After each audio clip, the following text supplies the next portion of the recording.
के युवा सरकारका सम्माननीय प्रधानमन्त्री सञ्जिता धामीलाई युवा सरकारको आर्थिक वर्ष 2080-81 को वार्षिक नीति तथा कार्यक्रमको प्रति सम्माननीय युवा राष्ट्रपतिलाई उपलब्ध गराइदिन हुन अनुरोध गर्दछु।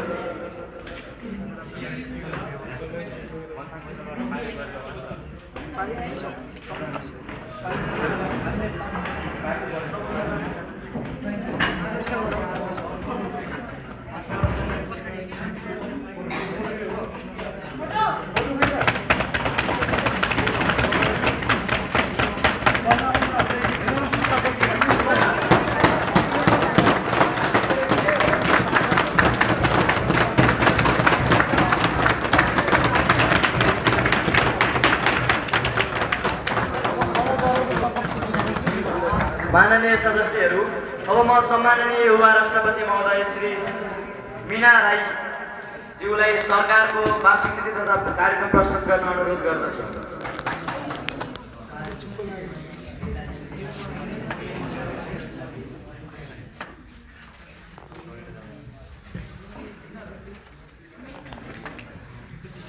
सभामुख महोदय, शहीदहरूको लामो बलिदान र सङ्घर्षबाट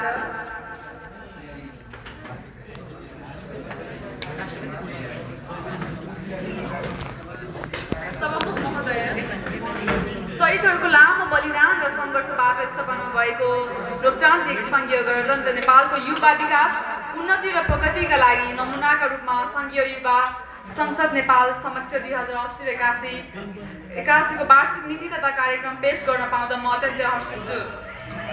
युवाका लागि युवाद्वारा युवाको यो नीति तथा कार्यक्रम हामी आफैले निर्माण गर्नु पाउनु गौरवको विषय हो। यस महत्त्वपूर्ण गरीमा लोकतान्त्रिक सङ्घीय गणतन्त्र स्थापनाका लागि युवा हक र अधिकार स्थापना सङ्घर्षतिर बलिदान गर्ने ज्ञात अज्ञात शहीदहरूको प्रति हार्दिक श्रद्धाञ्जली व्यक्त गर्दछु। सङ्घर्षका क्रममा घाइते, अपाङ्ग, बेपत्ता पारिएका सम्पूर्ण योद्धा तथा शहीद परिवारप्रति उच्च सम्मान प्रकट गर्दछु। युवा शक्ति हरेक राष्ट्रको विकासका लागि मेरुदण्ड हो। युवाको सर्वाङ्गीण विकास गरी युवा नेतृत्व र सहभागिता देशको आर्थिक सामाजिक रूपान्तरण गरी आम समृद्धि हासिल गर्न राष्ट्रिय युवा नीति 2072 र युवा विकासको देश वर्ष रणनीति योजना युथ भिजन 2025 पारित भई लागू भइसकेको छ। त्यसै गरी राष्ट्रिय युवा परिषद ऐन 2072 नेपालको संसदबाट पारित भई राष्ट्रिय युवा परिषद गठन भएर कार्य सञ्चालन भइरहेको छ। युवा नीति 2072 को मार्ग निर्देशनमा रही युथ भिजन 2025 ले युवालाई सबल, सक्षम, प्रतिस्पर्धी र आत्मनिर्भर बनाउँदै उनीहरूको सार्थक सहभागिता र नेतृत्व विकास मार्फत आधुनिक, न्यायपूर्ण र समृद्ध नेपाल निर्माण भएको हुने सोच अनुसारका लक्ष्यहरू, शीर्षकहरू, रणनीतिहरू, योजना, कार्यक्रम र कार्यविधिहरू तय गरिसकेको छ। नेपाली युवाहरूले प्राप्त गरेका यी महत्त्वपूर्ण उपलब्धिहरू यस महान गरीमा सङ्घीय युवा संसद नेपाल 2080 मार्फत हामीले आफ्ना नीति र कार्यक्रमहरू युवाहरूको साथमा ल्याउन पाउनु गौरवको विषय हो। सभामुख महोदय, राष्ट्रिय युवा नीति 2072 ले नेपालमा युवाको उमेर 16 र 40 तोके अनुसार देशको 41.35% जनसङ्ख्या यससम्म भित्र पर्दछन्। युवाको यो जनसङ्ख्या नेपालको इतिहासमा सबैभन्दा ठुलो भएकोले देशका लागि जनसाङ्ख्यिक लाभाङ्कन लिने चुनौलो अवधि पनि हो। यस्तो युवा शक्तिको समुचित उपयोग गरेका देशहरूले व्यापक आर्थिक, सामाजिक रूपान्तरण गरी समृद्ध भएका छन् भने त्यो गर्न नसक्ने देशहरू गरिबी, दण्ड र अविकासको भूमरमा बाँचिएका छन्। नेपाल राजनीतिक परिवर्तन र सङ्क्रमणबाट क्रमशः स्थायित्वतर्फ अघि बढ्दै रहेको छ, तर पनि देशको आर्थिक, सामाजिक रूपान्तरणका लागि युवा शक्तिको सकारात्मक भूमिका खोज्ने कार्य अझै पर्याप्त हुन सकेको छैन। सभामुख महोदय, हाम्रो शिक्षा रोजगारमूलक र गुणस्तर छैन। यो वर्गीय विभेदको कारण पनि बनेको छ। प्राविधिक शिक्षातर्फ हाम्रो लगानी केवल 2.3% भएको छ भने प्राविधिक युवा जनशक्ति उत्पादन 5% वरिपरि मात्र छ। नेपालका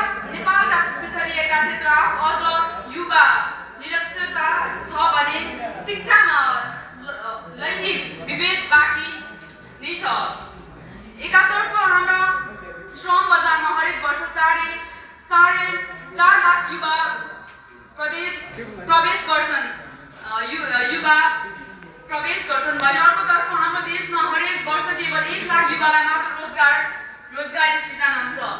उच्च शिक्षामा बेरोजगारी दर 22% हुनु हाम्रो उच्च शिक्षा बेरोजगार उत्पादन गर्ने थल हो भन्ने कुरा हामी राम्ररी पुष्टि गर्दछ। हाम्रो देशमा पूर्ण बेरोजगार 19% र अर्ध बेरोजगार 29% रहेको छ। त्यसैले हाम्रो देशबाट हरेक दिन 2000 भन्दा बढी युवा greedy, that is dirty, difficult and dangerous रोजगारीका लागि त्रिभुवन राष्ट्रिय अन्तर्राष्ट्रिय विमानस्थलमा छाड्दछन्। यसैगरी विदेश जाने युवामा 74% र अध्यक्ष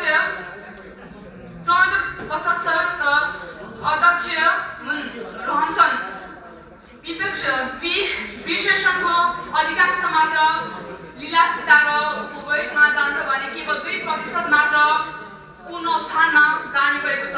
हालका दिनहरूमा यो अवस्थामा केही पनि सुधार हुन सकेको छैन। नेपाल सरकारले हालैका वर्षहरूमा युवा सम्बन्धित कार्यक्रमहरू लागेको छ, तथापि यो पर्याप्त छैन। युवामा उद्यमशीलता र रोजगारी सृजना गर्न व्यापक लगानीको खाँचो छ। युवाका लागि राम्रो शिक्षा र रोजगारी दिन नसक्दा युवकका स्वास्थ्य र सामाजिक सुरक्षामा पनि प्रतिकूल अवस्था सृजना भएको छ।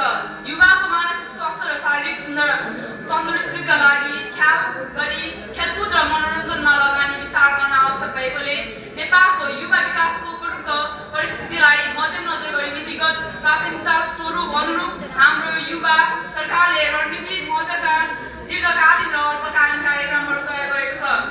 सभामुख महोदय, स्थानीय प्रदेश तहमा निर्वाचन सम्पन्न भई सङ्घीय संविधान कार्यान्वयनको दिशामा अघि बढिरहेको सन्दर्भमा देखायो बमोजिममा नीतिगत प्राथमिकता तय गरिएको छ।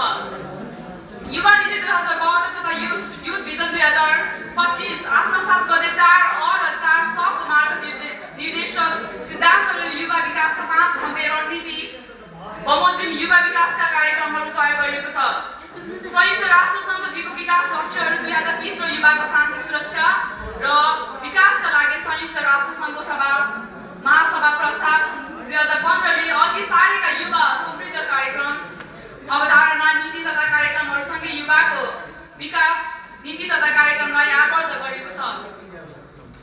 16 देखि 24 वर्ष उमेरका युवाहरूलाई लक्षित गरी भन्दा बढी युवा विकासका कार्यक्रमहरू तय गरेको छ। नेपाल सरकार प्रदेश तथा स्थानीय तह सरकारको सहकार्यमा युवा लक्षित कार्यक्रमलाई व्यापकता दिनेछ। राष्ट्रिय युवा परिषदलाई स्रोत साधनयुक्त बनाई बलियो संरचना तयार गर्नेछ। प्रदेश र स्थानीय तहमा यसको संरचना विस्तार गर्ने र यसले अघि बढाएका कार्यक्रमहरूलाई अझ विस्तार गर्नेछ।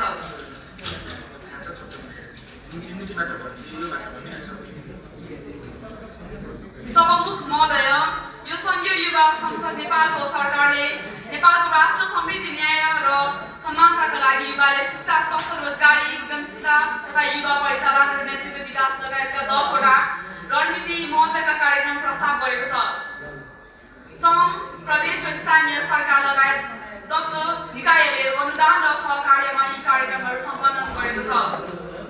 युथ भिजन 2025 ले निर्देशन गरे बमोजिम सरकारी विद्यालयबाट उत्तीर्ण भएका देनदार विद्यार्थीका लागि प्रधानमन्त्री छात्रवृत्ति कोष स्थापित गरेको छ। हरेक स्थानीय तहमा 1 माध्यमिक र वडामा 1 प्राथमिक सार्वजनिक विद्यालयलाई नमुना विद्यालय घोषणा गरिनेछ। दलित, महिला, अल्पसङ्ख्यक र अपाङ्ग भएका युवालाई छात्रवृत्ति प्रदान गर्ने विशेष कोष व्यवस्थापन गरिनेछ। देशप्रेम, समाज र परिवारप्रतिको दायित्व बोध गराउन नागरिक शिक्षा, सामाजिक शिक्षा, अभिभावक शिक्षाका पाठ्यक्रमहरू समावेश गरिनेछ। समान विशेषता राख्ने स्थानीय सरकारको सहकार्यमा स्थानीय भाषा, सांस्कृतिक इतिहास, रीतिरिवाज, चालचलन आदि पाठ्यक्रममा ल्याइनेछ। उच्च शिक्षा भर्खर सकेका तर रोजगारी र तालिममा नरहेका 5000 युवा विद्यार्थीले अङ्ग्रेजी, गणित र विज्ञान विषयको पठन पाठनमा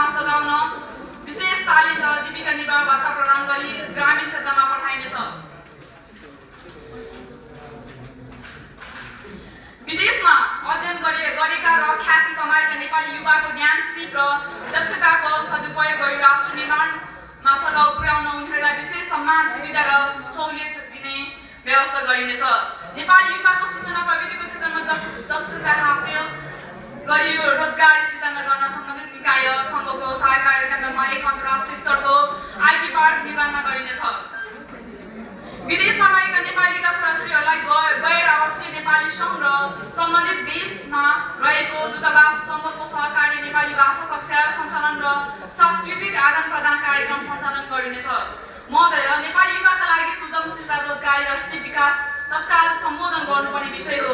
यसका लागि हाम्रो युवा सरकारले निम्न अनुसारका कार्यक्रम तयार गरेको छ। राष्ट्रिय युवा परिषदले सञ्चालन गरेको राष्ट्रपति युवा महिला उद्यम कार्यक्रम र राष्ट्रपति युवा पुनर्स्थापना कार्यक्रमलाई निरन्तरता दिई अझ विस्तार गरिनेछ।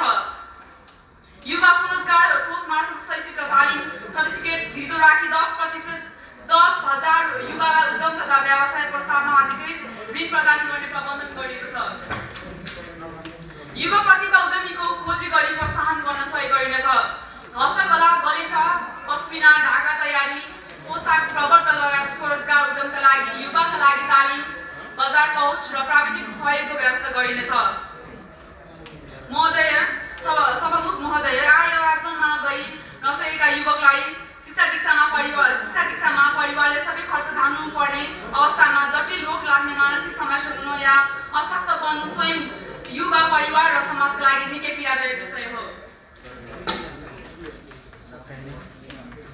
युवामा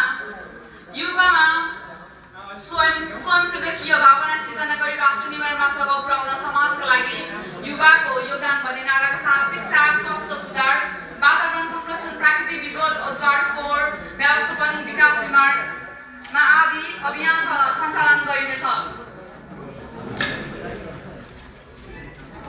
केन्द्रीय स्तरमा राष्ट्रिय मापदण्डको रङ्गशाला, प्रदेश स्तरमा राष्ट्रिय मापदण्डको रङ्गशाला, एक ठाउँ एक खेल मैदानको नारालाई नृत्य रूप लिई केन्द्र, प्रदेश र स्थानीय सरकार र अन्य सम्बन्धित निकायसँग पहल गरिनेछ। सभामुख महोदय, अन्त्यमा यो सङ्घीय युवा संसद नेपालको लागि नीति तथा कार्यक्रम बनाउन राय सल्लाह र सुझाव दिई सहयोग गर्ने नमुना सांसदज्यू, वरिष्ठ मसौदा निर्माण तथा अवमुखीकरणमा सहयोग गर्ने विज्ञहरू, कानुनविदहरू र सङ्घीय संसदका वरिष्ठ व्यक्तित्वहरूलाई हार्दिक धन्यवाद ज्ञापन गर्दछु।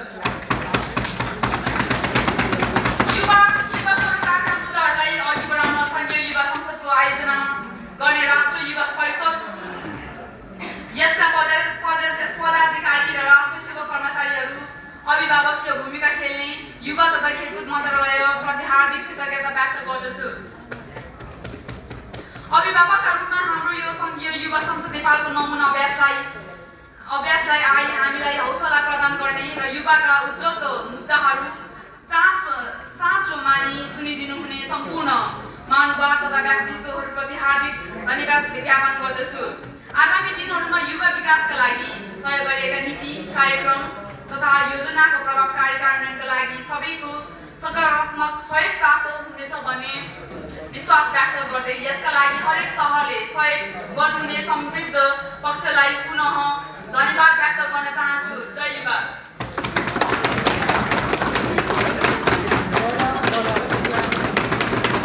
अब म सम्माननीय युवा प्रधानमन्त्रीलाई युवा सरकारको वार्षिक नीति तथा कार्यक्रमको प्रति टेबुल गर्न अनुमति दिन्छु।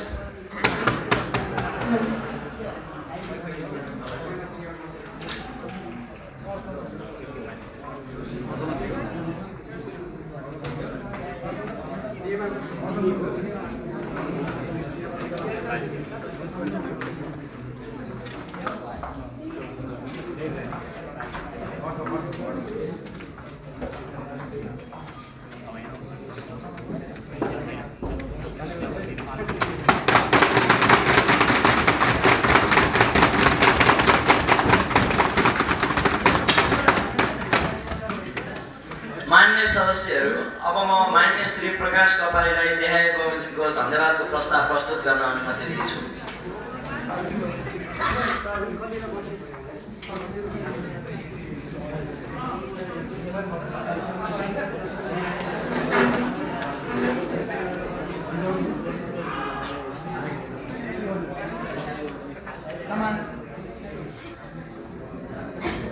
सम्माननीय सभामुख महोदय, धन्यवाद। आज मिति 2080 माघ 23 गते बसेको दुवै सदनको संयुक्त बैठकमा सम्माननीय युवा राष्ट्रपति मीरा राईद्वारा प्रस्तुत गरिएको सम्बोधनका लागि नमुना युवा प्रतिनिधि सभाको यो बैठक सम्माननीय युवा राष्ट्रपतिलाई धन्यवाद ज्ञापन गर्दछ। धन्यवाद।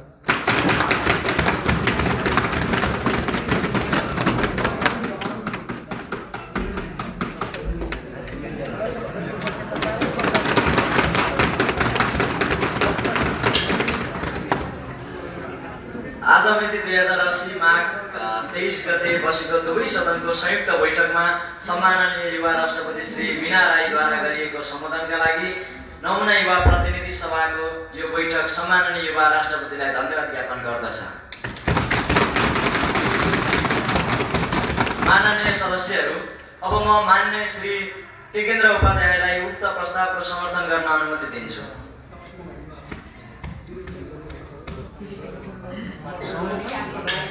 समर्थन गर्न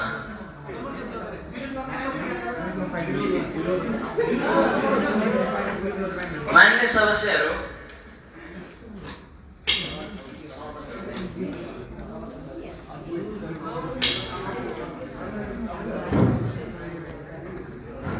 सम्माननीय सभामुख महोदय, धन्यवाद।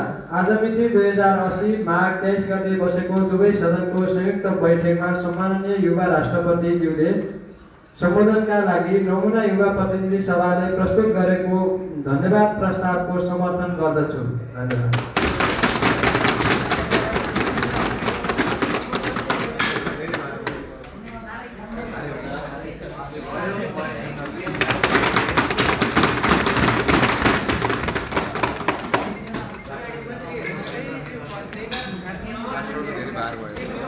माननीय सदस्यहरू, अब म धन्यवाद प्रस्तावको अर्का समर्थक मान्य श्री सुशीला मगरलाई प्रस्तावको समर्थन गर्न अनुमति दिन्छु।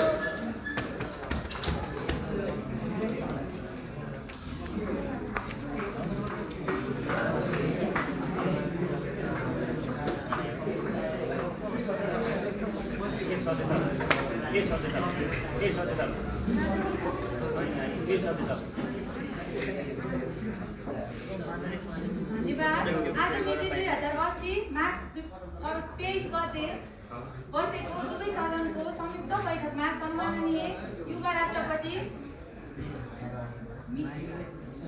मीना राईलाई सम्बोधनका लागि नमुना युवा प्रतिनिधि सभाले प्रस्तुत गरेको धन्यवाद प्रस्तावको समर्थन गर्दछु।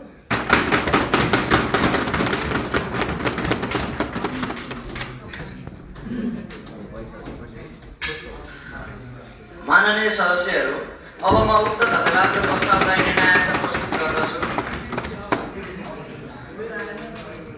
यो प्रस्तावको पक्षमा हुने मान्य सदस्यहरूले हुन्छ भन्नुहोला र यसको विपक्षमा हुने मान्य सदस्यहरूले हुन्न भन्नुहोला।